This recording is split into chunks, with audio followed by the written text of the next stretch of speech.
छत्रपति शिवाजी महाराज की उनके चरणों में मस्तक रख के माफी मांगता हूं। शिवरायांच्या चरणी नतमस्तक होऊन माफी मागतो। राजकोट किल्ल्यावरील पुतळा कोसळल्याप्रकरणी मोदींनी मागितली जाहीर माफी।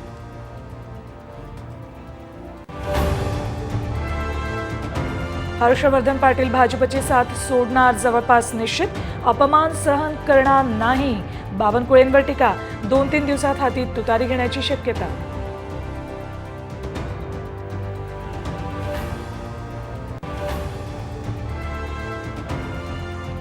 काँग्रेसचे माजी आमदार जितेश अंतापूरकरांचा भाजपात प्रवेश, देवेंद्र फडणवीस यांच्या उपस्थितीत पक्षप्रवेश।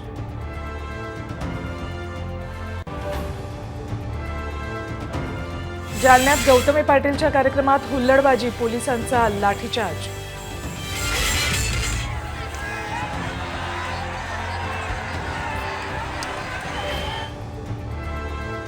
पुढील 4 ते 5 दिवस कोकण विदर्भात ठिकठिकाणी पावसाची शक्यता, गणेशोत्सवातही वाढणार पावसाचा जोर।